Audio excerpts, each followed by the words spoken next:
he and Mr. McBride had flown, they took a flight from Gauteng and they landed in Durban, and they traveled from Durban to Mpangeni at the minister's residence.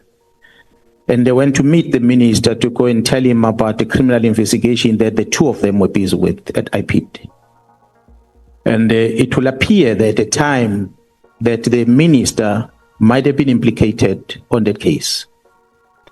But the two of them had somehow have some working arrangement with the minister. That's what brought the three of them close to each other.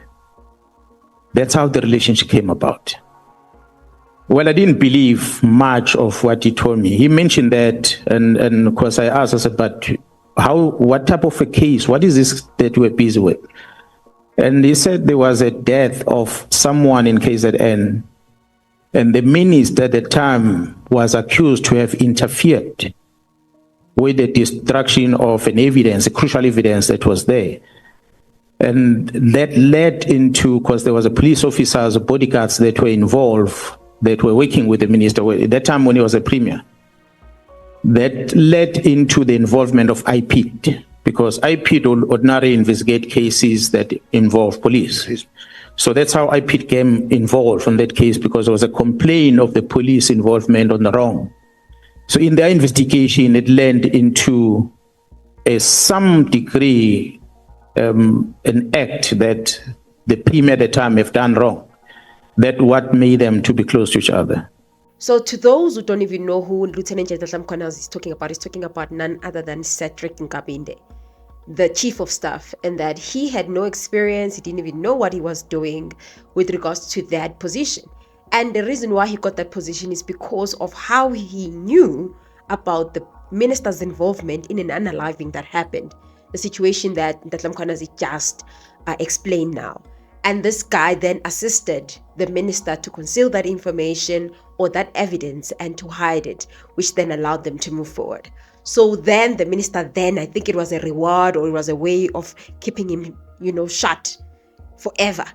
He gave him the job of being the chief of staff, even though he lacks experience and the prerequisite qualification for that post. So that is like the small glimpse of the background of what is going on. Obviously, there is more to that. However, Mugai saw it fit that he should respond to Lieutenant General MKHWANAZI. Mr. Cedric Nkabinde saw it fit for him to have an interview. We warned these people about running to the media as soon as their names are called or they are implicated. This is what Cedric Nkabinde said about his relationship with Lieutenant General MKHWANAZI, saying that they are friends, they're even drinking together, they were partying together. This is what he said about him. We're gonna talk about in an ad hoc committee. The very same General MKHWANAZI was a very close friend of mine. Party together, come to my house, go to his house. A very close friend of mine. And when I was employed in a private sector, General MKHWANAZI knew where I was working. He used even to come to my workplace to visit me. He used to attend our NDA functions, that he knows where I was working. But now, because of desperate move to tarnish my name, he come and blatantly lied that Minister Mkhunu found me unemployed, of which he knows very well. So that is what the situation is. To engage the Office of the National Commissioner to relay the same frustration and also to relay my instruction to my lawyers that I am available, but through my lawyers. And I want to tell South Africans that should anything happen to me, the National Commissioner, General MASEMOLA, will be responsible. I thank you. These people, we always warn them.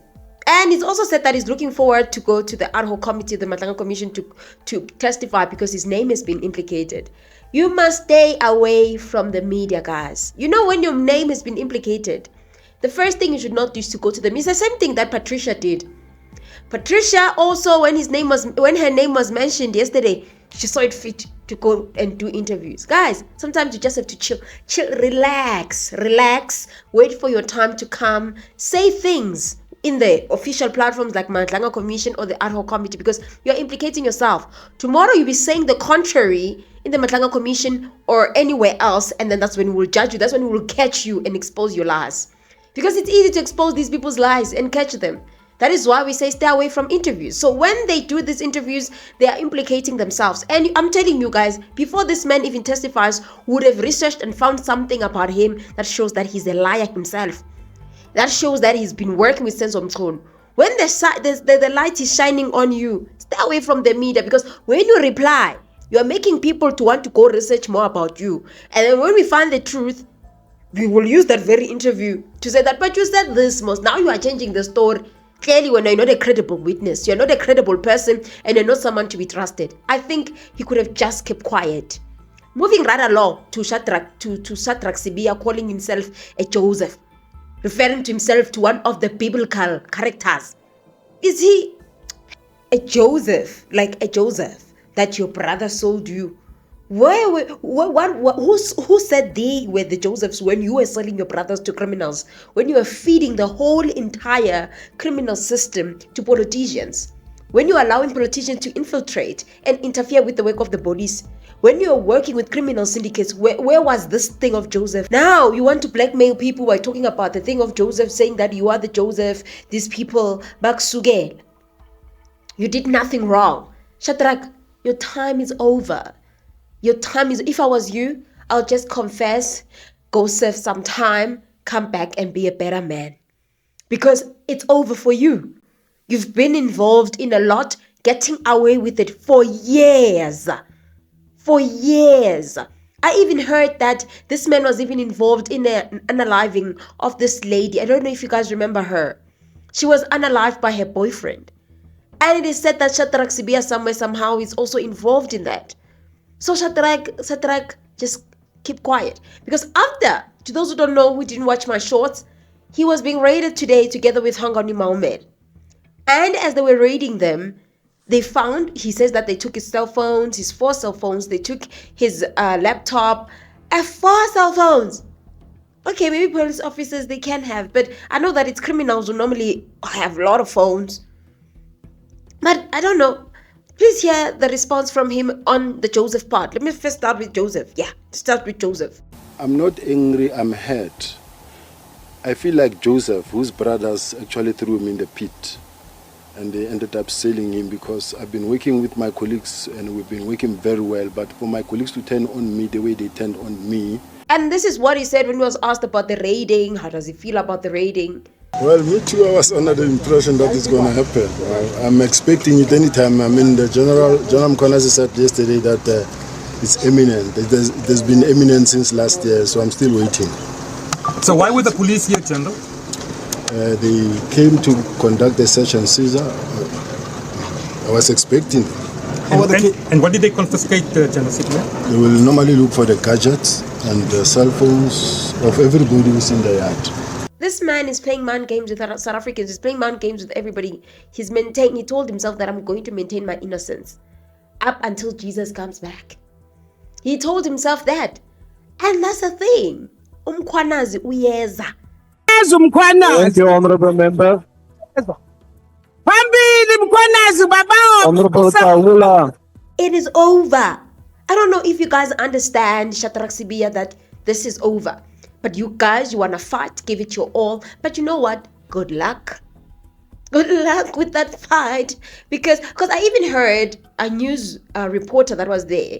He said that Shadrack Sibiya, when he was being raided, he said that his family is not safe. He said a lot of things just to ensure that this raid does not happen. When you're a criminal, you're a criminal. Remember, we are under siege here. It's helicopters, it's surveillance, left, right, and center. This is abuse of power. Yesterday, there was a black X3 there, and then as you come out, you'll see there's a car that side and there's a car that side. So, I mean, this is what I have to live with at this present moment. We told that your elderly mom was here inside the house together with your children. They were traumatized with the heavily armed members of the task team in the NIU, General. and task force. It is the case, and I wish my colleagues could be at least thinking for my kids, my family. And it's so sad that you're putting your kids in that trauma. It's not the police that are going to put your kids in trauma. It is you with your really shady actions that you've been up to for years. So now you want to say, yeah, your kids are going to be traumatized. No, you are traumatizing your children, not the police. Your actions are traumatizing the children. This man has to be incarcerated and attend the ad hoc committee and the NAMHLA commission inside prison. He doesn't deserve to be outside, Shadrack Sibiya. He's a hardcore criminal. And I just think that he should be treated as such. I don't know what you guys think. Please comment your thoughts. Tell me about this target, this thing of Sibiya. He's a good emotional blackmailer. He will blackmail you emotionally and change everything to seem like he's the Messiah. He's the Jesus. Everybody is after him because he's doing the work, the great work. So these people, that's why they are after him. If he's been doing the great work, why hasn't he exposed the bad that has been happening in the police? Why? Why is it MKHWANAZI who did that? And yet he's been interfering with the work of people like MKHWANAZI. And also, this Sibiya is the one that arrested Defo. Who judged him when he arrested Defo? No one said anything. He did all he wanted and even arrested him in the court of law. No one said anything. And also, why are you blaming MKHWANAZI all the time? MKHWANAZI is the police commissioner of KwaZulu-Natal. Why not attack the police commissioner here in Gauteng? Ungenapho MKHWANAZI. Clearly, it's because you know your crimes. Clearly, it's because you know your crimes. You know what you have been involved in. And you know that MKHWANAZI is a good cop and he's been working hard. Hence, the first suspect that you have is MKHWANAZI. You're not even thinking that it's FANIE MASEMOLA. Okay, maybe it's not because he's testifying right now in the ad hoc committee. But has he ever thought that probably is the police commissioner of Gauteng? Why is he suspecting MKHWANAZI? Babophe MKHWANAZI, babophe.